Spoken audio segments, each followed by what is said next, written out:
Let's talk about barriers to organizational change. Organizational change is something that everyone has to deal with, but there's a lot of barriers preventing the change from happening. First of all, let's talk about barriers to change at the individual level, and then we'll talk about at the group level. On the individual level, it's important to realize that a lot of people are resistant to change because change creates fears. The big fear is job or salary loss. If a company hears that they're going to be acquired by another company, panic can set in because that usually means that a lot of jobs are going to be lost. And that's going to cause a huge disruption in the life of many people. Or if the organization's not doing well, or for some other reason there's a rumor of that salaries are going to be lowered, that creates a lot of fear too. Of course, it creates anger and a sense of injustice when it happens, but the idea that a change is going to cause a loss of, could possibly lead to a job loss or salary loss, is going to be really a big source of fear. Now, change can also be a source of the fear of the unknown, because when things change, people lose their competence. If we change, if we're going to start using some new software, the people that were really competent in the old software might not be competent in the new software. And this is especially true for older employees. They've invested their career into the old software, and now they're going to be starting all over again, and they're older and it's harder to learn, and so that can create a lot of fear because they might not be able to learn it. So we could also say that the fear of the inability to adapt is also real, that people don't know if they'll be able to make the change. The change might be imposed, but they might not be able to do it, and this can result in a loss of status. They were experts before, respected by others. Now, with this change, they might not be respected at all because all of the skills that gave them status are no longer relevant. Another source of fear is changes in social relationships. If a group has become close together, they enjoy being together and they like seeing each other and they provide each other social support. But if a change is going to separate them, then that can be a huge source of stress, a huge source of fear that cause people to want to resist the change. So that's what can happen at the individual level, but there's also barriers to change that happen at the organizational level.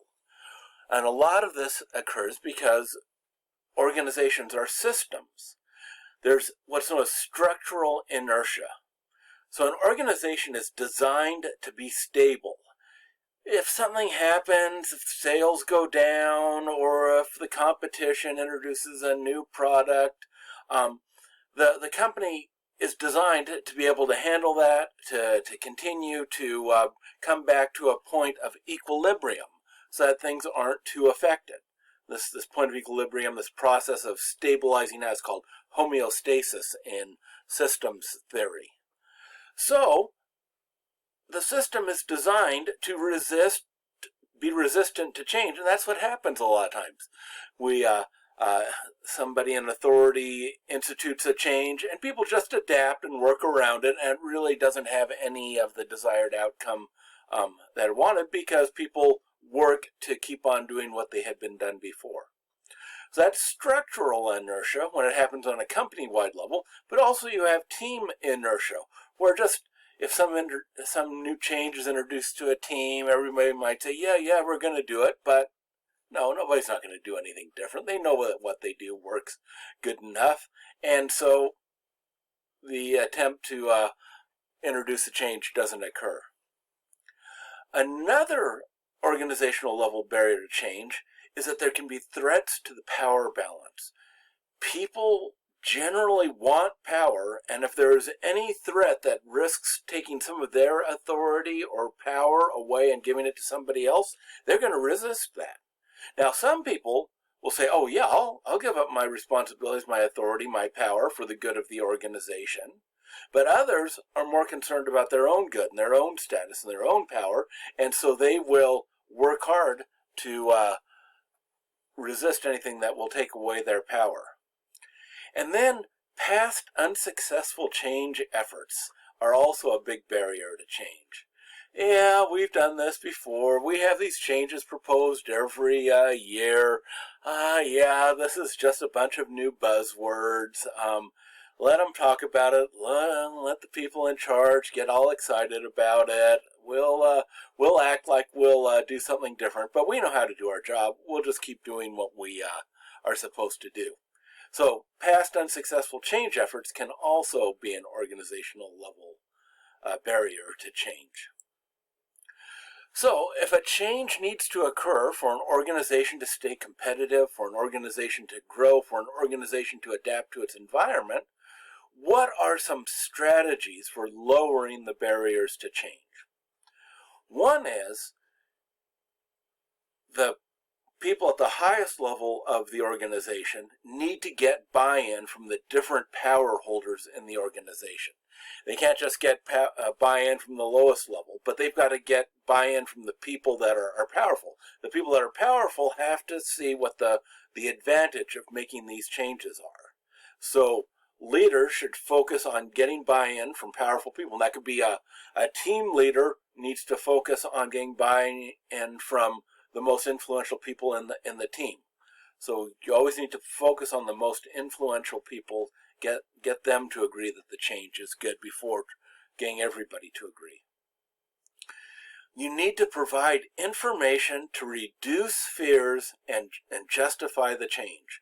This is like the informational justice that we saw when we looked at organizational justice. People need to get lots of information to understand why the change is something good or why it's necessary, and the information has to be timely and clear and relevant and really persuasive.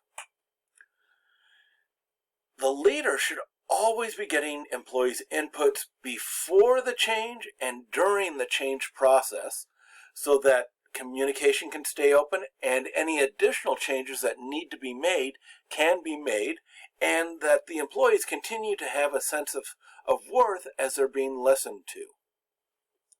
Another good strategy is to reward successful change efforts. If the change actually occurs, provide some type of reward so that those that were resistant to it can see, oh, well, there were positive consequences to doing it. So many times there's just talk about change. People make pseudo efforts or minimal efforts to make the change. Nothing changes, and there's no consequences until the next year when they talk about making similar changes. And then finally, we need to create a culture that expects change. The world changes a lot. Technology changes a lot.